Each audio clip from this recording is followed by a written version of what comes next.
Hello, guys. I wanted to talk about something that's really important for me, and I think this is a good food for thought in general. But let's talk about the trend that the Monster Hunter franchise has taken with trying to be more casual friendly. There's always been this debate about old gen versus new gen, whilst being too easy at launch. All this is very interesting, but the thing is, even though the games are great, the new gen games are really great and I love them, it is true there's a trend, not necessarily towards being easier, but more approachable for newer players. Um, there was this very, very interesting interview, I think, and they talked about how players that started in World were leaving the game based on the statistics, maybe Steam, maybe their own, I don't know. Were leaving the game, were quitting the game at the very start because of the tracking system, because they didn't know where to go. The engine first was too complicated to navigate, and they probably didn't understand the tracking system, didn't like it. A lot of people quit there. So I love the tracking system. I love that aspect of immersion. I hate it when, even after Rise getting scolded because it had no tracking at all, Wilds just did it again. As that was a that was a scenario that was worrying for a fan that reacts to how Capcom is listening to the player base and adjusting things with Wilds specifically. So you're listening to the community, but even though this mechanic was hated by the community, you do it anyways. Well, that's the reason. Okay, that's the reason. Their main priority is gaining more popularity and becoming mainstream. And the thing is, they completely succeeded. You just need to compare and for you and generations to World, and then compare that to Wilds. Wilds had more players at the same time that World ever had, and that is really impressive, and they managed to do it. The thing is, they managed to do it without the quality of the game being really lowered, except for the fact that yes, it was too easy at launch, especially the campaign. I guess it's exactly the same now. It's still too easy for my liking. But well, you stay for the end game, yada yada. I still don't like it though. I would like the campaign to be harder or more engaging, interesting, forcing me to think, maybe even build around some monster once or twice.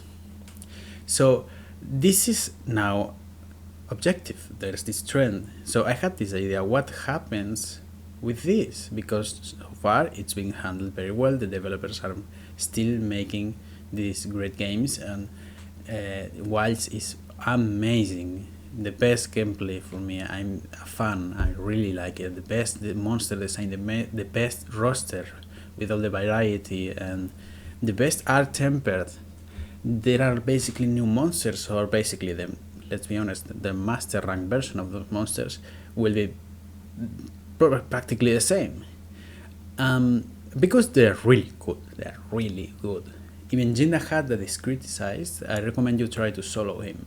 You will notice the difference, and it is a challenge if you like that challenging aspect of the arc-tempered monsters. This being said, where does this trend end?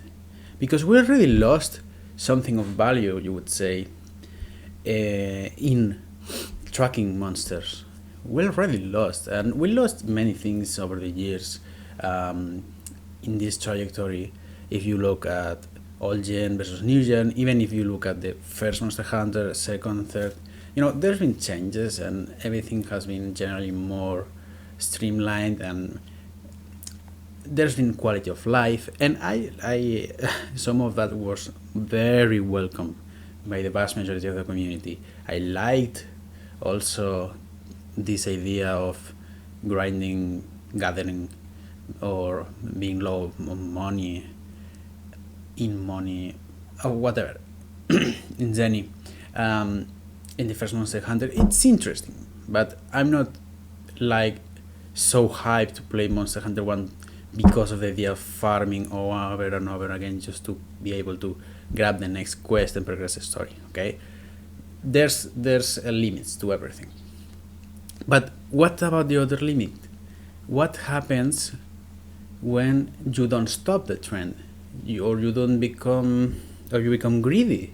These developers really made something really special. They managed to get to a very, very wide audience. Now it is mainstream as much as it has been ever.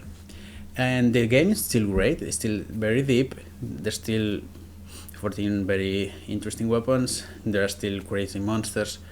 But it is dangerous because the more you cater to a wider audience, the less of your identity you can maintain. This is a fact, because for for something that's deep or complicated or hard to be liked by a lot of by people, you need to cater to less people. You need to be happy with that.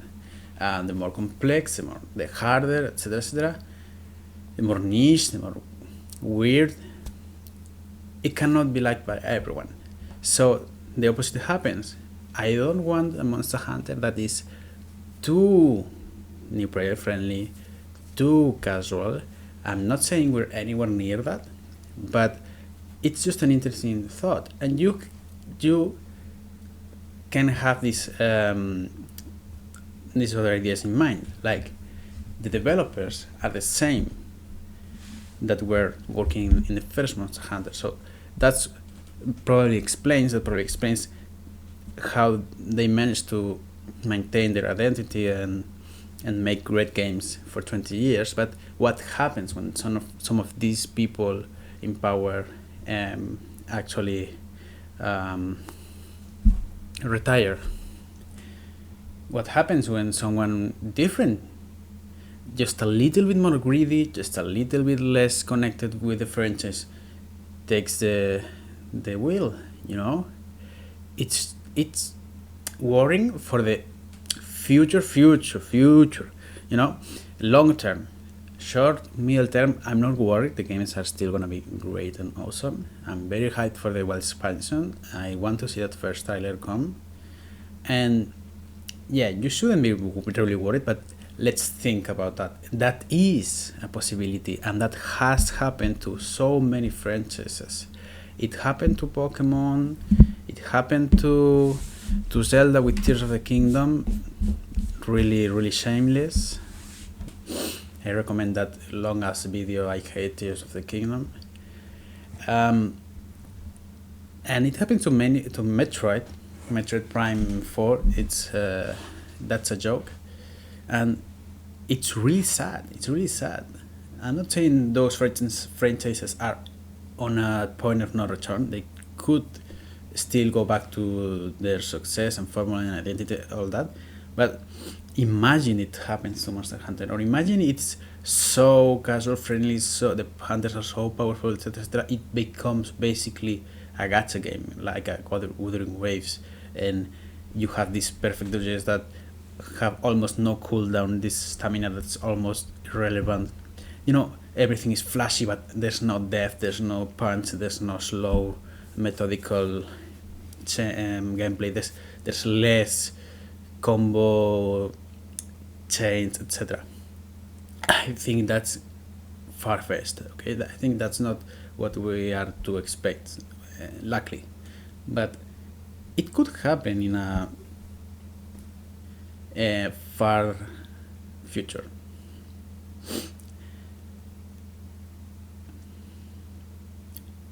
I believe there was something else I wanted to say. Oh yeah, Monster Hunter is now also spreading into other genres and even media. which I love. I love that we have stories being successful because it's like this uh, creature collecting turn-based combat. It's Monster Hunter Pokemon. It's awesome. I'm just uh, playing. Just started playing the first one, and I'm liking it a lot. Um, there's also Monster Hunter Outlanders, which will have some sort of gacha system. It seems, because it will be free to play. It will be for mobile, and that's something they will experiment. You know, there will be a gacha Monster Hunter. So yeah, it's obviously different. That's not mainline or portable Monster Hunter. It's just a different thing, with even a different studio working on it. But um, I'm really excited for that too, and who knows what ideas they take from there. Again, I'm excited for that. I will love to play it. That will be some sort of survival. There will be even a little bit of building. It doesn't seem very deep, but I always wanted to play a game where I have to hunt monsters, not only because of the fun of it and making armor sets that I will not use, but actually like I need these materials to progress this or build this thing like something like Valheim, but with Monster Hunter deep gameplay, or maybe not as deep, which it seems that is what Monster Hunter Outlanders will bring us. So yeah, where's the limit? The sky is the limit. There could be a lot of Monster Hunter games. It could become this crazy huge thing, and that is awesome. I want to experience Monster Hunter in many ways, but it's also the same old story. Maybe you become too big. Maybe you become greedy. Now everybody likes Monster Hunter. What happened to Pokemon? It was too popular. It was so easy to make money with Pokemon. They just decided to actually do it, to do the bare minimum, and really this make this nasty thing, this shameful. It's really shameful. As if there's a video game history record, if video games become part of history, that is such a sad low episode on video game history. How you go from being this beloved awesome thing for kids and grown adults, like Pokemon was my childhood and the childhood of so many, and you become this soulless, just money printing thing. This is so sad, so bad, so bad, so bad. It's really an episode. So yeah, just wanted to give the thought out. I had this idea, and I'm very happy about the state of Monster Hunter. I'm enjoying it a lot. I still have a lot of games to play that I haven't played or that I haven't completed. Um, since I'm a completionist, I will have Monster Hunter for so long, maybe too long. And yeah, that's a point. I almost forget about this. This is a bonus point, okay? Most people will not watch this part anyway. Most people will not watch the video, maybe, but just thinking about the time, it's 14 minutes. People don't watch videos maybe for 14 minutes, maybe for 8, 9, 10. The bonus point is, good thing about Monster Hunter is because of its nature of just having many systems, interesting monsters, areas, etc. It's basically infinite. Okay, it's not infinite, but it is so long. If you want to play, you always have something to do. Maybe not the most interesting thing to do or the most progressing feeling thing to do, but you can always, like in Wilds. I have a friend that told me, how do you have 250 hours? There are not 250 hours of gameplay in this game. Brother man, I've been playing these holidays. I now have 400 hours. I've been playing with a friend and we went hard on the nights, and we are crafting basically every armor piece and every event quest. We haven't even really started with the weapons. I have, I'm like halfway, and I want on I my intention is to craft only the weapons that I will use. I will not craft the bows and the bow guns, etc., or the hunting horn because I don't use them. But only that is enough to have something on the wish list and have something to hunt every day. And I have so much fun with the game. Every weapon, I mean, we've talked about this, and I don't want to talk much more, but there is luckily a lot of Monster Hunter. So much so that if you're a fan, it could literally end now, right now. You still would have a lot to play and to enjoy for decades. You could start from scratch, so you could do whatever. But let's not say it wouldn't be awesome that it keeps going. Imagine if it keeps growing, and so far it has been better graphics, better gameplay, better designs, more variety. Man, how will Monster Hunter 8 be if the trend is good, if we maintain quality and all that? Like, imagine that with Wilds is already insane in animation, sound design. The monsters really feel alive. I love it. So I'm glad that we got the 6th generation, even compared to the 5th, but especially compared to 4th and behind, because yeah, they were different, good but different, like more junky, more old. So I want to see the future of Monster Hunter. I want to see it become this insane thing, a huge thing, and beautiful thing. But it has already become that.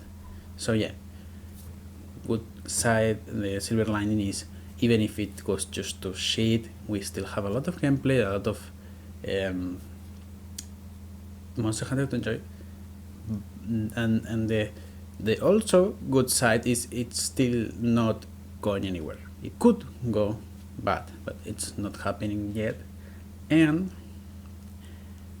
Wilds expansion, Monster Hunter Wilds expansion, I'm ready because it's gonna be awesome. I think they set it up so that Elden Dragons are this crazy thing, because the base game does not really have Elden Dragons. So the thing where you see the Goron Magala turning into Zagaru and all that, the story maybe, I think it will be great, honestly.